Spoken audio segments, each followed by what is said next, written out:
Salut les amis, j'espère que vous allez super bien. Bon, moi ça va, hein. C'est vrai que ça fait longtemps qu'on ne s'est pas vu.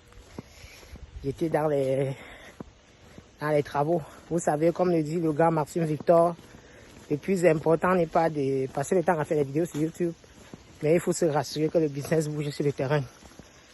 Donc, il y avait les travaux du bureau de Yaoundé qui est désormais opérationnel.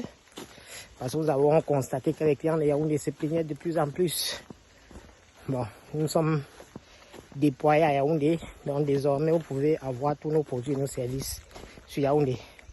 Et en plus de cela, pour ceux qui me cherchent beaucoup, je ne fais pas uniquement dans Vetago Conseil. D'ailleurs, je constate qu'il y a beaucoup de personnes qui me trouvent sur mon lieu de service et me demandent que waouh, mais tu es vétérinaire, on t'attendait sur YouTube, et tu fais quoi ici et tout ça. Bon, ça c'est autre chose. Donc, il y a plusieurs casquettes quoi. Mais bon, j'ai fait cette vidéo aujourd'hui pour parler à mes jeunes confrères, voire même les aînés, donc tous ceux qui ont fait ou sont en train de faire une formation professionnelle. Vous savez, l'une des plus grandes difficultés que nous avons en Afrique, c'est que les gens partent faire les choses par contrainte. Ça voudrait dire que quand j'ai le bac, quand un enfant a le bac, il ne peut pas faire ce qu'il voulait faire, mais il peut faire ce que la société lui demande de faire, ou la possibilité s'offre quoi. Parce que si le père a le réseau à l'ENAM, il va partir faire l'ENAM, si c'est le cas du Cameroun. S'il a le réseau à la FASA, il va partir faire la FASA. Bon, s'il a le réseau à l'INSAïD, il ira faire l'INSAïD. Et du coup, voilà un gars qui entre dans un truc que lui-même, il ne sait pas trop dans quoi il s'embarque. Et après la formation, le gars veut un bureau climatisé à Yaoundé. Et c'est un peu dommage parce qu'on se retrouve que depuis les années, si je prends le cas du Cameroun seulement, depuis les années qu'on forme les ingénieurs agronomes, les autres techniciens à la FASA, ils sont sur le marché, mais les choses n'avancent pas vraiment. Certes, il y a d'autres raisons, mais on ne va pas quand même essayer de botter de doigt nos propres responsabilités. Alors, aujourd'hui, avec la concurrence, avec les écoles qui naissent partout, on met de plus en plus les gars sur le marché. Et du coup, le marché devient très concurrentiel. Alors, comment faire pour s'en sortir sur ce marché-là? Je fais alors cette vidéo pour partager avec vous. Certes, je ne suis pas peut-être un success story à raconter, mais aujourd'hui, quand même, dans mon domaine, je me bats. Je tire mon épingle de jeu. Et vous voyez aussi ce que on parvient à faire déjà à travers Vetago Conseil. Donc, il y a quand même quelques petites choses que nous devons savoir lorsqu'on décide ou lorsqu'on a fait une filière professionnelle. Quand je parle de filière professionnelle, je pense surtout aux médecins vétérinaires, aux techniciens d'élevage, aux infirmiers, aux techniciens aquacoles, aux ingénieurs aquacoles et bien d'autres. Ce sont les filières où, généralement, c'est ta compétence qui compte. Hein. On s'en fout du diplôme. Quand un gars te recrute, il ne te demandera jamais quel est ton niveau. Même s'il demande le niveau, c'est juste entre parenthèses. Mais ce qu'il recherchera surtout, c'est ta compétence, ce que tu peux l'apporter. Et maintenant, lorsque tu as la compétence même, il y a les gars compétents qui ne s'en sortent pas toujours parce qu'ils ne savent pas se vendre. Donc, en plus d'être compétent, il va falloir connaître se vendre. Alors, pour ma part, il y a quand même les valeurs basiques que vous devez avoir lorsque vous souhaitez vous en sortir dans une filière professionnelle. Que vous voulez faire le terrain ou que vous souhaitez aller plutôt au bureau. La première chose, c'est le travail. Je vais vous raconter ma petite histoire. Moi, j'ai grandi dans une famille d'éleveurs. Mais mon père, lui, faisait les porcs, il faisait les poules du village. C'était pas à l'échelle, c'était pas de façon moderne, donc c'était pas à l'échelle industrielle. Quand il avait ces 10 femelles-là, c'était le haut niveau, quoi. Donc, on était en campagne, donc c'était en campagne, c'est une grande richesse. Quand il avait ces 500 poules du village, c'était largement suffisant. Et ce n'est que ça que lui faisait. Du coup, lorsque je suis arrivé à l'université, lorsque je suis arrivé à Baranté en première année de médecine vétérinaire, mon premier conseil était que j'étais là avec les fils d'éleveurs. J'étais là avec les gars dont leurs parents faisaient 50 000, 100 000 pondeuses. Donc les gars maîtrisaient la chose. Et j'ai compris que les 500 pour du village de mon père étaient largement insignifiants. Et là, il fallait se bouger pour vite maîtriser ces filières-là, pour vite apprendre dans ces filières-là. Si je souhaitais faire la concurrence ou être compétitif sur le marché de l'emploi avec ces mêmes gars qui sont nés dedans, ils ont grandi dedans, ils ont une certaine maîtrise. Du coup, qu'est-ce qui s'est passé? À partir de la deuxième année, je me suis accroché à quelques années. Mais moi, je quittais chez moi à 5 heures. Je passais dans les fermes. Je visitais d'abord les fermes. Bon, surtout les chais d'abord parce que c'est ce qui était le plus courant et le plus proche de la ville. D'abord les chais. Quand il y avait la période de chauffage, je dormais sur des contrevents dans les fermes pour faire les chauffages. Et le matin à 5 heures, je partais à l'école. Ça ne m'a pas empêché de faire l'effort de valider. Certes, c'était pas facile. Mais lorsque j'ai fait cela en première année. Après, il y a eu les aînés qui, en voyant mon implication, ils ont eu à investir leur argent dans les projets où j'ai beaucoup appris, par exemple, que ce soit les chais, que ce soit les porcs. Donc, de la 4e année, par exemple, jusqu'à 5e année, comme moi, je dormais qu'à côté des animaux, tu ne peux pas dormir à côté de quelqu'un pendant 5 ans sans le connaître. J'avais une certaine maîtrise de la chose. Et lorsque l'aventure avec Vetago a commencé en 2016, lorsque je faisais 4e année, mais très facilement, je me suis inséré dans le monde professionnel avec mon équipe.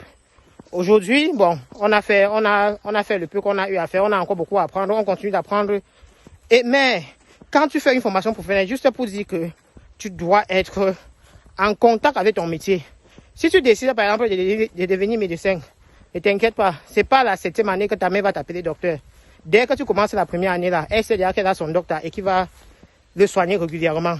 Du coup, tu as l'obligation de vite te mettre à la page pour que en 7e année là, quand tu prends le diplôme là, que tu sois capable d'honorer ton diplôme. Parce qu'il n'y a rien de plus dur qu'on dit tous les jours, on te donne les honneurs du docteur, mais face à la situation où il faut que le docteur assume, tu es incapable d'assumer. Tu dois assumer. Si tu fais une formation médicale, il faut dormir dès les premières années dans les hôpitaux, même si tu laves que le sol. Déjà, même en lavant le sol, tu vas comprendre pourquoi il faut maintenir l'hygiène à l'hôpital. Quels sont les microbes qui se trouvent sur le sol là, que si on ne lave pas régulièrement, ça va attaquer le malade. Et c'est déjà un plus que celui qui n'a jamais dormi à l'hôpital aura du mal à comprendre.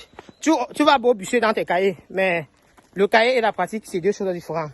Ça, c'était la première valeur, le travail. La seconde valeur, c'est l'honnêteté. Dans tout ce que tu fais, tu dois être honnête.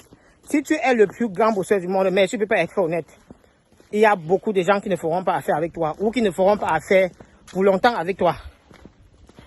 Parce que déjà, c'est dans l'honnêteté que tu vas pouvoir tisser une base relationnelle, que tu vas pouvoir fournir ton carnet d'adresse. Et ce carnet d'adresse, en réalité, c'est la vraie richesse. Parce que ce ne sont pas les vidéos que nous faisons sur YouTube, par exemple, qui nous donnent les clients. Ce sont les premiers clients qui avaient été satisfaits, qui nous recommandent les autres clients, ainsi de suite. Et quand ils sont satisfaits, il faut recommander aussi d'autres clients. Et c'est comme ça que tu vas essayer de mettre sur pied on va dire, un carnet d'adresse assez fourni, des personnes de confiance qui peuvent te recommander. Parce qu'il n'y a rien de plus dur que tu dis à quelqu'un que moi j'ai fait telle chose. On dit que donne-nous 3 personnes qui peuvent attester que tu fais cela. Si tu viens avec ton père, ta mère et ton grand frère, c'est très compliqué. C'est très très compliqué. Ça voudrait dire que c'est ta famille. Or, tu viens avec 4 personnes de référence dans ce domaine-là. Tu dis que j'ai maîtrisé l'élevage des poulets de chair. Donne-moi 3 éleveurs de poulets de chair que tu as eu déjà à accompagner. Là, tu sors 3 noms, on appelle. On dit, vous parlez de quel matin? Ok, docteur Toucam. On te certifie que non, ce gars, il n'est pas super bon, mais il connaît quand même ce qu'il raconte.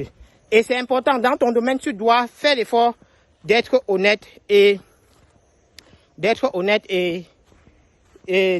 d'avoir des références dans ce que tu fais. C'est très important. Maintenant, la 3e valeur pour moi, c'est l'humilité. Parce que moi, ici, j'ai défini l'humilité comme la capacité d'une personne à reconnaître ses forces et ses faiblesses, donc ses compétences et ses insuffisances. Il y a beaucoup de gars, beaucoup de jeunes confrères et collègues d'autres métiers. Quand je les vois souvent dans certaines affirmations, je suis moi dépassé. On peut connaître un peu dans un domaine, mais lorsque tu penses que tu as le monopole du savoir dans un domaine, c'est très compliqué. Donc, si tu es là, tu joues au grand expert, même là où il va falloir apprendre, tu seras toujours en train de bavarder et tu vas laisser les connaissances t'échapper. Or, lorsque tu connais que tu t'es toujours je suis fort, ou je connais, parce que tu as eu à le faire, à le refaire. Là, quand quelqu'un parle beaucoup, là, tu l'écoutes, tu analyses. Après, tu dis que mais ce que tu dis là est pertinent, mais je pense que tu t'es trompé à tel niveau. Lorsque c'est quelqu'un qui est aussi humble, si tu as raison, il verra que oui, tu as une certaine maîtrise. Mais si tu es là, je vais revenir un peu sur le corps du métier de vétérinaire. Moi, je suis dans le Grand Sud. Je peux carrément faire 6 mois sans toucher les ruminants. Mais moi, j'ai fait tout ça à l'école. Maintenant, si quelqu'un vient aujourd'hui, que tout comme j'ai mon cheptel de 200 bœufs, bon, je veux que tu suives ça. Il dit que oui, je maîtrise. Mais mon frère, c'est vrai que j'ai fait ça à l'école, mais je ne maîtrise pas en réalité. Mais je peux l'accepter, je peux quand même accepter son contrat. Il cherchait un confrère que je sais qu'il est spécialiste des ruminants pour m'épauler. Et quand il viendra pour m'épauler, je vais prendre le temps d'apprendre tranquillement auprès de lui. Même si l'argent qu'on va gagner là-bas, je lui donne le tout. Ça voudrait dire que dans le prochain contrat, comme j'aurais déjà appris à côté de lui, je pourrais honorer ce contrat-là. Donc ça ne sert à rien de vouloir se passer expert sur tout. Lorsqu'on se passe expert pour tout, on finit par être expert de rien du tout. Tu peux collecter petit dans chaque domaine, mais il faut connaître tes limites. C'est très important. Donc l'humilité est super importante dans tout ce que nous faisons. Surtout lorsque tu es un professionnel et que tu souhaites t'insérer. Après maintenant, il faut vraiment avoir une vision scindée par les objectifs. Moi, il dit toujours ça parce que si tu ne sais pas là où tu vas, tu n'iras nulle part. Je dis bien nulle part. Et la réalité du monde professionnel, c'est que quand tu sors de l'école, il y a très peu de gars qui sont prêts à te payer. Ça voudrait dire que si tu es le genre de gars qui est pressé pour l'argent, que tout ce qu'il fait, il regarde gang, tu auras du mal à t'en sortir. Tu auras vraiment du mal à t'en sortir. Lorsque je vous expliquais, je reviens un peu sur moi. Lorsque je vous expliquais tout à l'heure que quand j'étais à l'école, je passais dans les fermes et tout ça. Vous pensez que c'était pour avoir combien? C'était pour avoir 1000 francs, c'était pour avoir 500. Mais c'était pas ça qui m'intéressait. J'avais un objectif simple, c'est qu'avant mes 6 années de formation, je devais avoir une certaine maîtrise de ce que j'ai appris à l'école. Ça voudrait dire que je ne devais pas être là. Je ne devais pas sortir le docteur, réciteur de cahier. Où je me place là, je dis que les maladies aviaires, je me mets à réciter toutes les maladies aviaires. Maintenant, on met une poule devant moi qui a cette maladie-là. Je ne parviens pas à reconnaître la maladie. Mais d'accord, il y avait cet objectif-là. Je savais qu'en contrepartie, pour apprendre cela, il fallait que je donne quelque chose en contrepartie. Maintenant, je servais de main d'œuvre dans les fermes. Et comme je servais de main d'œuvre, l'éleveur était content, il savait qu'il m'exploitait. Ils étaient généralement très contents de dire à leurs amis que c'est un vétérinaire qui suit ma ferme. Maintenant, encore, moi j'apprenais. Quand il y avait un problème, j'appelais les aînés, ils venaient me montrer comment on fait. Moi je retenais la leçon. Après les 1000 francs, je suis arrivé sur mes premiers contrats avec Vetago en 2016, c'était quelque chose de 15 000, dans les 15 000. Voilà. On a fait avec les 15 000. Et maintenant, ceux des 15 000 ont recommandé les gens qui payent un peu plus. Aujourd'hui, bon, quand tu as besoin maintenant de discuter de ton projet, tu débourses quelque chose. Tu mets quelque chose sur la table. On discute pendant 1 heure, pendant 2 heures. Et généralement, tu ne repars satisfait. Parce que si tu n'es pas satisfait, là, on aura échoué. Hein, parce que l'idée, toujours, c'est de permettre aux clients qui payent les francs CFA pour les consultations aujourd'hui, de même nous amener les clients qui vont payer les zéros. Ainsi de suite. Et ceci n'est possible que lorsque tu as une vision. Parce que si tu n'as pas une vision, dès le départ, tu vas commencer à courir derrière le cash. Mais n'oublie pas aussi, tu auras sur ton chemin les malhonnêtes. Donc les gens il y a certains promoteurs malhonnêtes qui suivent cette vidéo et ils vont te faire comprendre que non, ne t'inquiète pas, on travaille, si tu es performant, ils vont te recommander d'autres gars. Après ils vont faire les plans pour ne pas te payer. C'est pas ce qui a été dit. Ma vision n'est pas ta vision. Ça voudrait dire, si toi tu veux le cash là, bats-toi pour être compétent là et avoir le cash. Mais si tu as une vision à long terme et que tu sais que tu n'as pas les compétences, donc tu n'as pas les compétences de ta politique, tu t'assois d'abord, tu apprends. Pendant la période d'apprentissage, tu vas soit payer pour apprendre, ça c'est en nature, soit payé par ton apport physique, par tes efforts physiques pour apprendre. Et lorsque tu auras tout appris, tu pourras maintenant les mettre en pratique en les vendant cher. Et il y aura les gars qui sont prêts à payer. D'ailleurs même, il y a un aîné qui fait à peu près la même chose que moi, qui m'a dit la dernière fois que je suis très moins cher, que je dois essayer de me vendre un peu plus cher pour valoriser mon métier.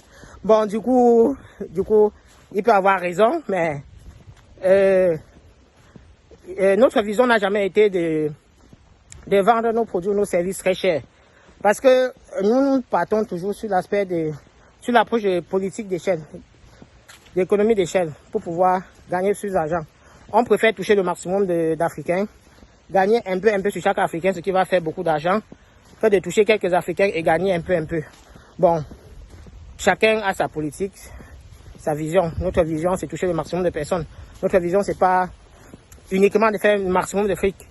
Si en touchant le maximum de personnes, nos services sont de qualité, nos produits sont de qualité, en retour, on gagnera automatiquement du fric. Là, c'est clair. Donc, alors les amis, il y a bien d'autres valeurs, telles que la responsabilité, il y a aussi l'état d'esprit, la pensée positive et bien d'autres. Mais bon, il y a les coachs pour cela, moi je ne suis pas coach. Vous pouvez également lire les livres pour essayer d'améliorer vos compétences en d'autres choses. Parce que aussi tout ce que j'ai raconté là sans marketing, c'est zéro. Si tu ne peux pas te vendre, personne ne t'achètera. Personne ne saura même que tu existes. Alors, c'était la petite idée que je voulais partager avec vous.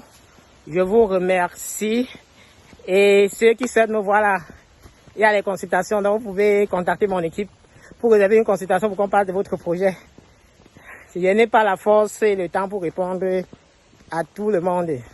Donc, il y a bien évidemment un lien dans la description.